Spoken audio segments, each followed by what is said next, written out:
Passage 3, the same reading comprehension test 1 from Cambridge book 19. Okay. So I'm trying to come up with some new method in every reading comprehension so that you know that there are multiple ways of solving a passage. Okay. This is third passage and the most difficult actually. Okay.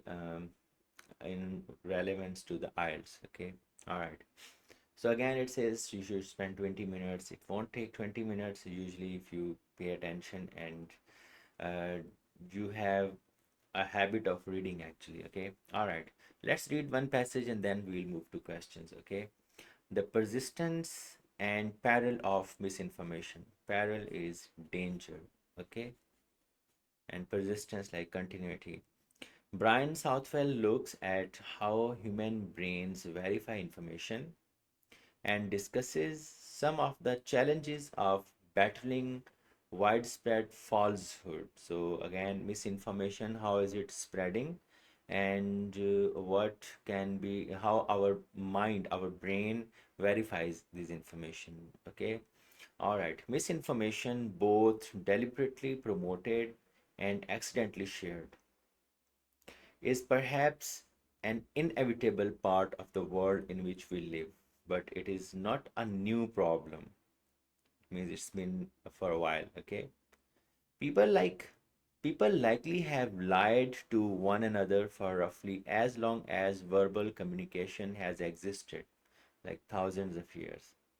Deceiving others can offer an apparent opportunity to gain strategic advantage, to motivate others to action, or even to protect interpersonal bonds.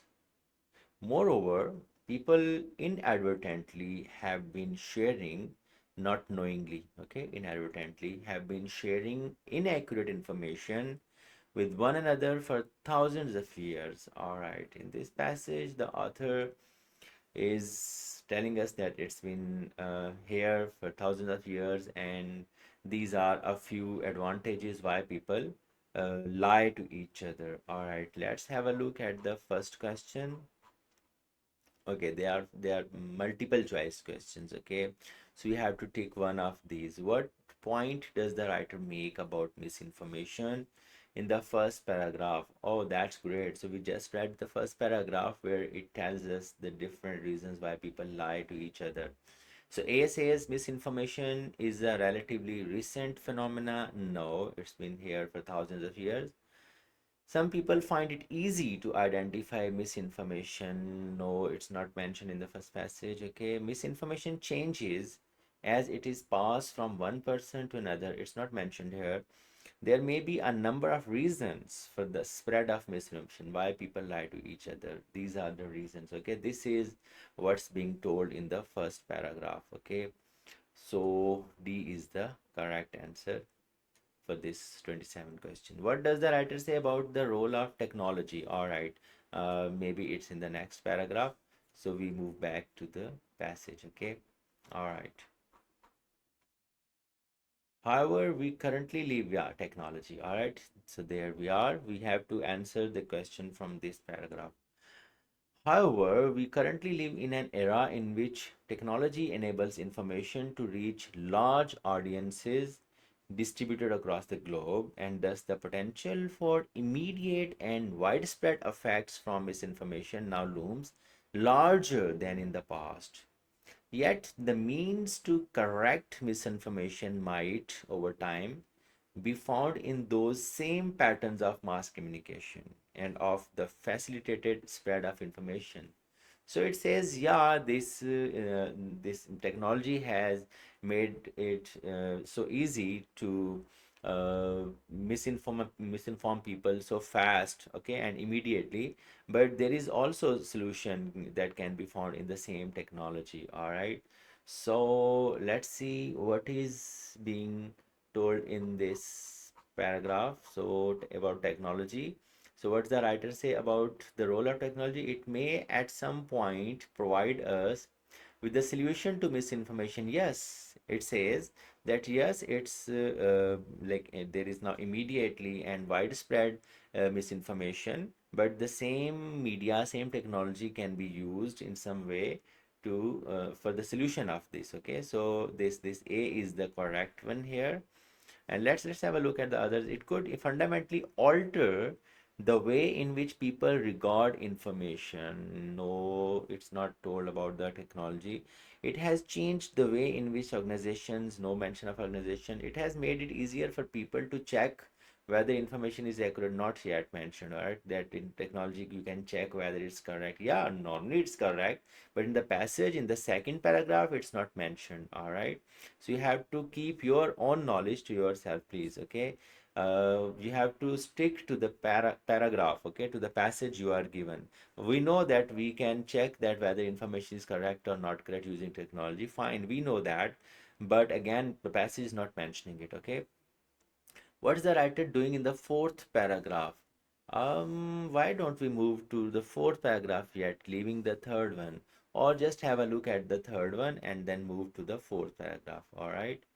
Okay, one, two, three, four. So third one is this. Okay, the main worry regarding misinformation is its potential to unduly influence attitudes and behavior, leading people to think and act differently than they would if they were correctly informed, as suggested by the research teams. Or these are research teams, all right. And it says here, in other words, we worry that misinformation might lead people to hold misperceptions, and that these misperceptions, especially when they occur among large groups of people, may have detrimental downstream consequences. All right, so we just have a look at the third passage, and now we are moving to fourth paragraph. Okay, so we have to tell that what is being told in the fourth paragraph. At least three observations related to misinformation in the contemporary mass media, current mass media environment warrant the attention of researchers, policymakers, and really everyone who watches television, listens to radio, or reads in misinformation information online. So there are three observations we are discussing in this paragraph. First of all, people who encounter misinformation tend to believe it, at least initially. Secondly, electronic and print media often do not block many types of misinformation before it appears in content available to large audiences. Thirdly, countering misinformation once it has enjoyed wide exposure can be a resource intensive effort. It will take a lot of money, okay, and a lot of effort when it's once it's enjoyed and had a wide exposure. All right. So three things are mentioned here that need attention of researchers, policymakers, and really everyone. All right. So what is being told in the fourth paragraph here? Okay, 29. All right. So comparing the different opinions people have of misinformation. No. Explaining how the effects of misinformation have changed over time. No. Outlining which issues connected with misinformation are significant today. Yeah, these are the three issues it's mentioning that need to be considered by researchers, by everyone. Okay, outlining three reasons which issues connected with misinformation are significant today. There are three issues that are significant. Okay, C is the correct answer. Describing the attitude of policymakers toward no, they said that policymakers need to pay attention to these three issues. It does not say that what is their attitude. Okay, so C is the correct answer here. Okay, C is the correct answer. Okay, what point does the writer make about regulation in the United States? So there must be something about regulations. Okay, we have to check that. Okay, move back. So regulations in USA. So we read this. Sorry, one, two, three, four. At least three observations. We did it. Knowing what happens when people initially encounter misinformation holds tremendous importance for estimating the potential for subsequent problems. Although it is fairly routine for individuals to come across information that is false, the question of exactly how and when we mentally label information as true or false has garnered philosophical debate. The dilemma is neatly summarized by a contrast between how the 17th century philosopher Descartes and Spinoza described human information engagement with conflicting predictions that only recently have been empirically tested in robust ways. Descartes argued that a person only accepts this is there isn't any mention of yeah here. What about our second observation that misinformation often can appear in electronic or print media without being promptly blocked? In support of this, one might consider the nature of regulatory structure in the United States. So here comes the regulations. Regulatory agencies here tend to focus on post hoc detection of broadcast information, like after they have been published and they have been read and seen by the people, post hoc detection. Organizations such as the Food and Drug Administration (FDA) offer considerable monitoring and notification functions, but these roles typically do not involve preemptive censoring, like before they go online. The FDA oversees direct to consumer prescription drugs advertising, for example, and has developed mechanisms such as the bad ad program through which people can report advertising in apparent violation of FDA regulations, guidelines, and drug risks. Such programs, although laudable and useful, do not keep false advertising off the airwaves.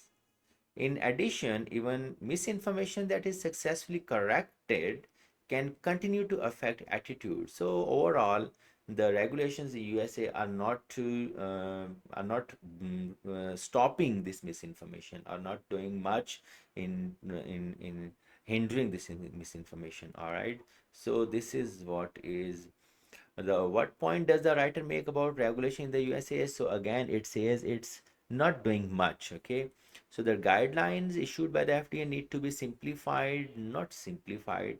Regulation does not affect people's opinions of new prescription drugs. It's not about only prescription. There was just an example.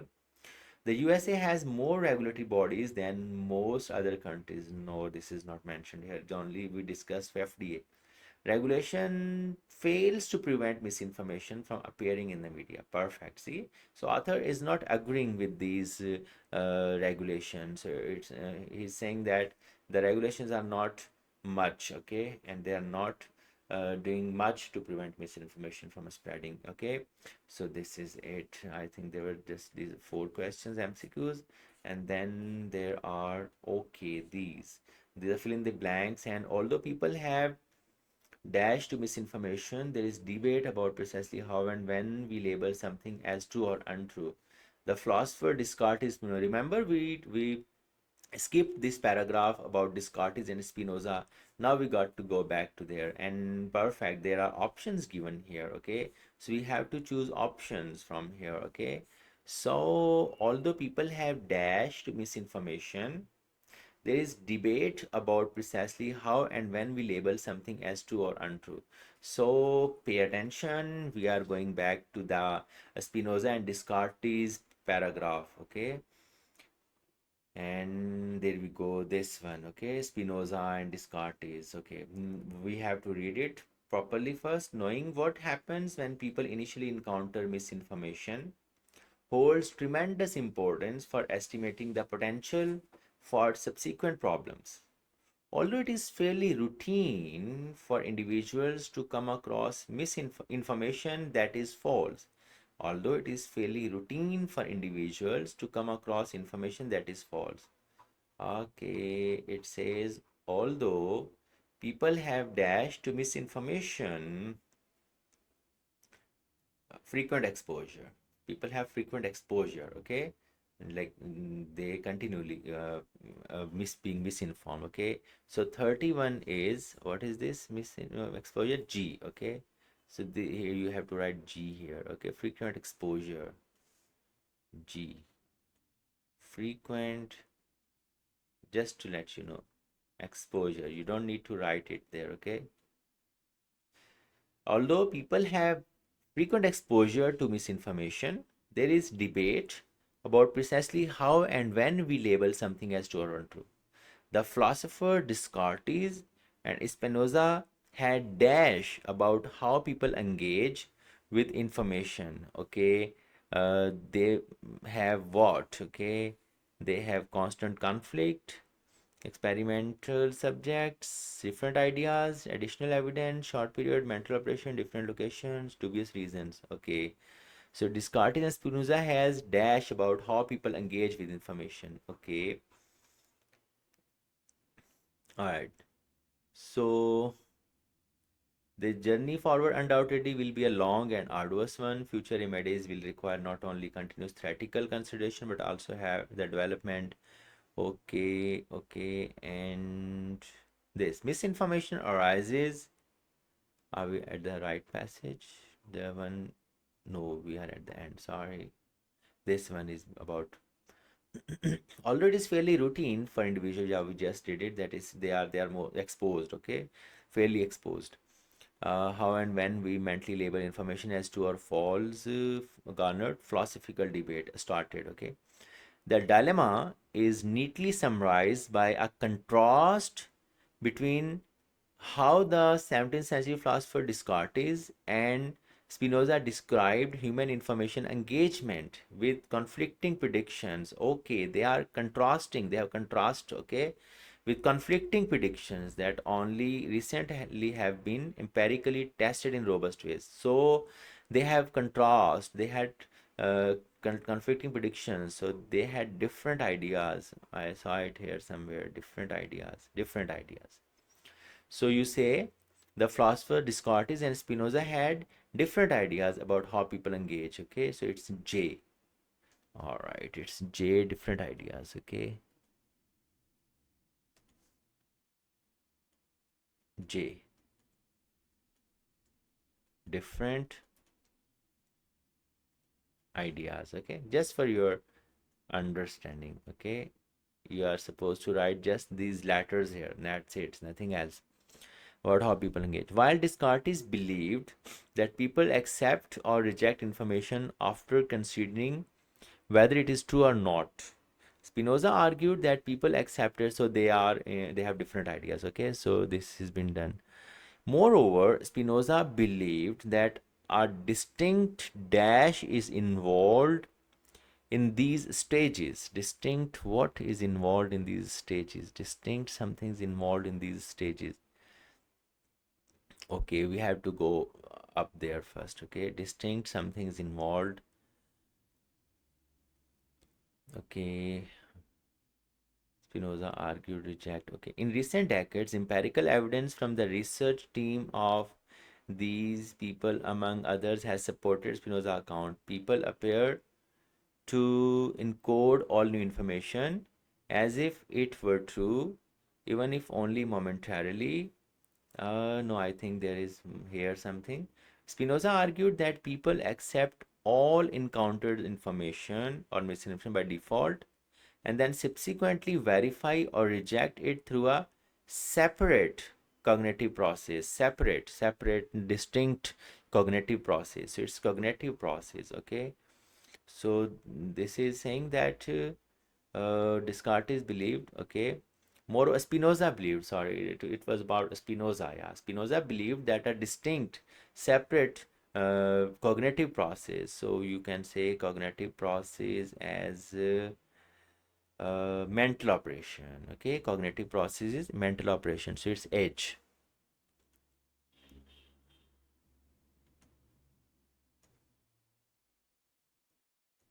Mental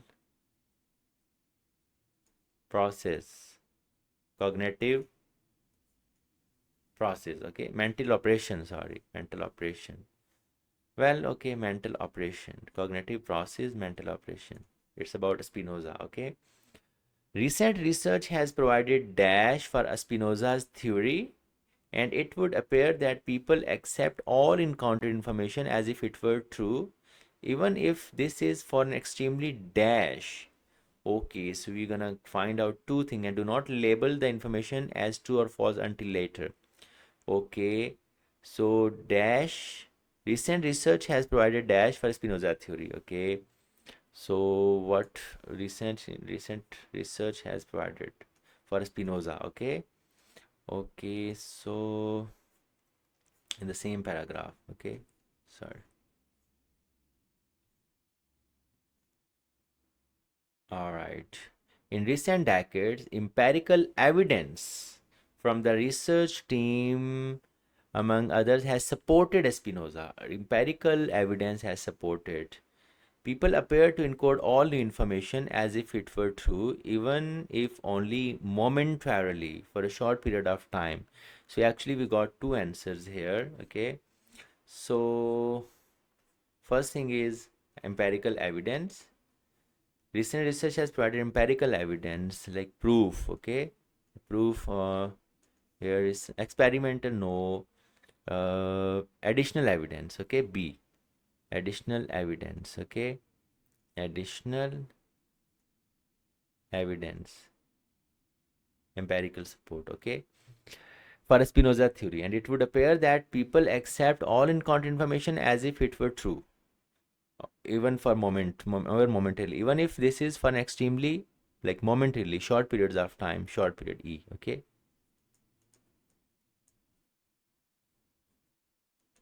short period of time. Okay, all right, and do not label the information as true or false until later. This is consistent with the fact that the resources for skepticism, doubt, and the resources for perceiving and encoding are in dash in the brain. Okay, how these things are in the brain. Okay, let's see how these skepticism and perceiving are in the brain. Okay,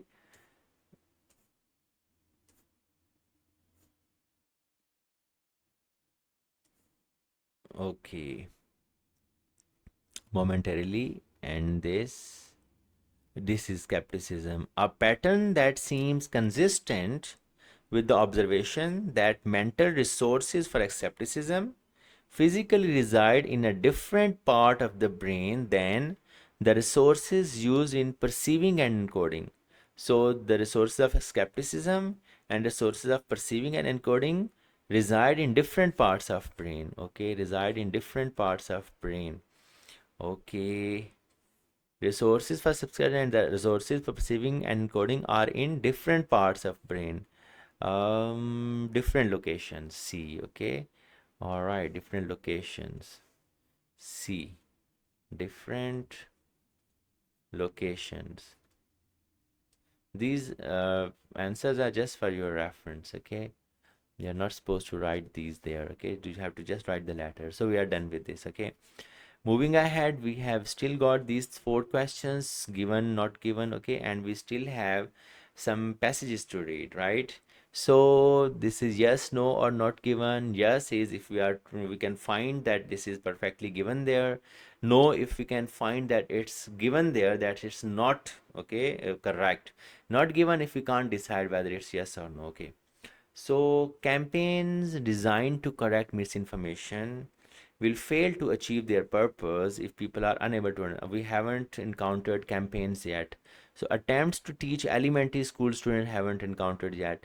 It may be possible to overcome the problem of information in a relatively short period.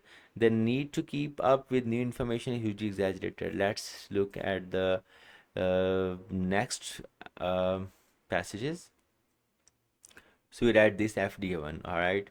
All right. The next is this leads us to our third observation, a campaign to correct misinformation, right? A campaign to correct misinformation, even if rhetorically compelling. So what are we looking for here? uh it says campaigns designed to correct misinformation will fail to achieve their purpose if people are unable to understand them. Okay, if people don't understand those campaigns, they will fail to achieve their purpose. Let's see whether it's given or not given.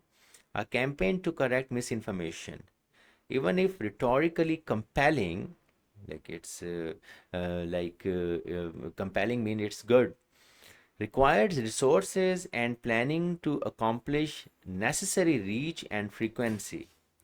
For corrective campaigns to be persuasive, audiences need to be able to comprehend them, understand them. If people don't understand them, the campaign won't be persuasive, it won't be useful, which requires either effort to frame messages in ways that are accessible or effort to educate a sensitized audience to the, well, we found it that if people won't understand it, the campaign is not good. Okay, so it means this is given, this is correct, so we will write yes. Okay, all right, so this is true, this is yes. Sometimes it's true false not given, sometimes it's yes no not given, so you have to write it accordingly. So we are writing yes here. The next question is, attempts to teach elementary school students about misinformation have been opposed. Okay, let's see where it is mentioned, elementary school. Okay, misinformation, that some audience might, hmm, yeah, elementary school here somewhere, that some audiences might be unaware of the potential for misinformation also suggests the utility of media literacy efforts as early as elementary school. So this is just a mention that some audiences might be unaware of the potential for misinformation also suggests, so some audiences, they suggests the utility of media literacy effort as early as elementary school, even with journalists and scholars pointing to the phenomena of fake news. People do not distinguish between demonstrably false stories and those based in fact, so it's not given. Okay, nowhere it's mentioned that this suggestion has been opposed. Okay, that you should teach the elementary school kids about the misinformation, it's not given. Okay, it's not, neither it's supporting it nor it's opposing it. Attempts to teach elementary school students about misinformation have been opposed, neither have they been opposed nor they have been supported. Okay, so this should be not given. All right, then question number 39 is, it may be possible to overcome the problem of misinformation in a relatively short period. Okay, it must be here somewhere in the last passage. We haven't read it here. Okay, we finished this passage. Now we are reading it. We live at a time when widespread misinformation is common. Yet at this time, many people also are passionately developing potential solutions and remedies. The journey forward undoubtedly will be a long and arduous one, no shortcut. Okay, so that's wrong. Long and arduous. Future remedies will require not only continual theoretical consideration, but also development and maintenance of consistent monitoring tools. So no, it's false. They say that it will be fast, it may be possible to overcome the problem in a relatively short period. No way. Okay, so this is false. Okay, so simple, it's no, not false, it's no. Okay, all right. The need to keep up with new information is hugely exaggerated in today's world. The need to keep up with new information, the need to keep up with new information, the need to keep up with new information hasn't mentioned here. uh, so we just finished. And recognition among fellow members of society that claims which find prominence in the media that are insufficiently based in scientific consensus and social reality should be encountered. Misinformation arises as a result of human fallibility and human information needs. Uh, there isn't any mention that exaggerated or not. To overcome the worst effects of the phenomena, we will need coordinated efforts over time rather than any singular one-time panacea we could hope to offer remedy, like, okay, some treatment is panacea. So no, it's not given again that this need is exaggerated. Need to keep up with new information is hugely exaggerated in today's world. Neither it's given nor it's supposed mentioned. It's not mentioned anywhere. So this is also not given. That's it. We are done with the passage. Okay, so let's have a look from beginning to the end, so that we finished all the questions. So we did this D, we did this A, we did this C, we did this D. All right, and we finished this 31G, 32J, 33H, B, E, C. Okay, so you have to write it like they should be legible. All right. Okay, this is yes, this is not given, this is no, this is not given. Perfect. Thank you so much.